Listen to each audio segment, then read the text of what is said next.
They tried to talk me out of it, my parents. My mum said, he's not the one for you. And I said, he looks after me. So I came in one night and he wanted to argue. And I didn't want to argue. Not again. And then he lit a cigarette from the fire and threw the paper back into the fire and it missed. It went on the rug and started to burn. He said, pick it up. And I thought, well, I'm not picking it up, let it burn. And then he stood up and he picked the watch and the chair arm and he threw it as hard as he could against the wall. A birthday present from my mum, my 21st. I have never been as angry.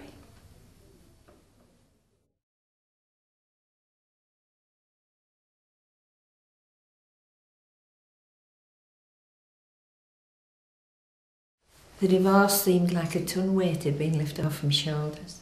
I felt able to breathe and not scared of anything.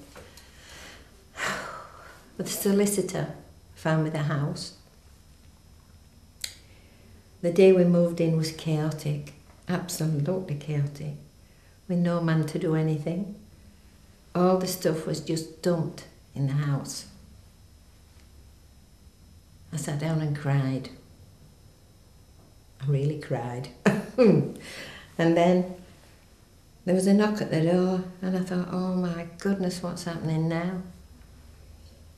And the lady from the shop on the end had come with a tray with a teapot and tea and oh, we've been friends ever since then.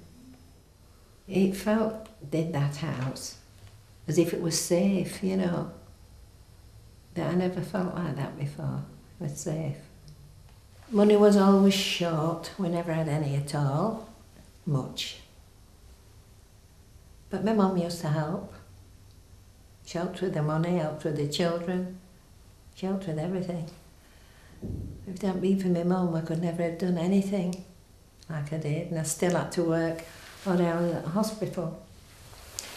But I thought if I worked over Christmas, and there was Sunday work involved, I would get more money then.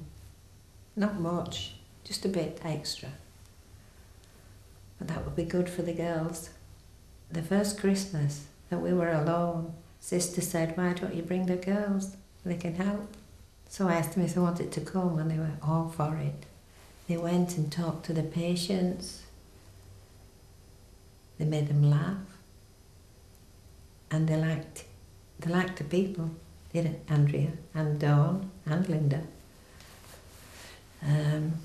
They used to go around the wards and help with the teas and the lunches at Christmas.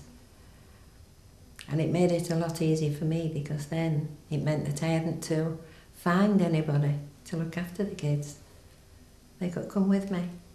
And that's how it continued, right up to Christmas.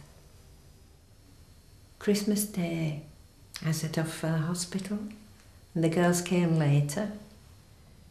It was always a special time at Christmas. There'd be the band playing outside, the candles in jam jars, the patients all spruced up ready for the Christmas Day, looking forward to the dinner. While I worked, the girls visited the patients around the ward and talked to them.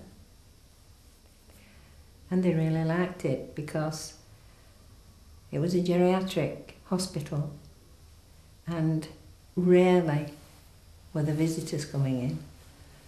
Some patients got no visitors whatsoever and no children at any time.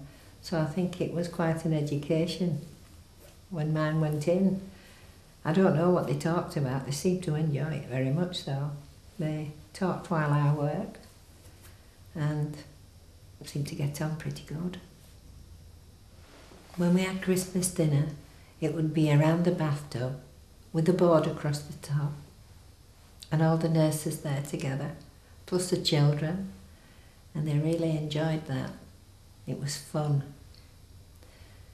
The nurses were so kind to the kids. I suppose that's because what we went through, but we were better then, a lot better then. Looking back, the girls were happy, I was happy. At the time, the patients were happy. But there's just one downside, I think. The patients in a geriatric hospital don't ever come out. They all die in there. And you lose friends. You make friends with some, you lose friends. They all die. But there's always loads of people to take the place. I met my second husband not long after this. About 4 years afterwards, I think it was. And we married and had 11 happy years, but then I lost him. So, that's it. But it was good.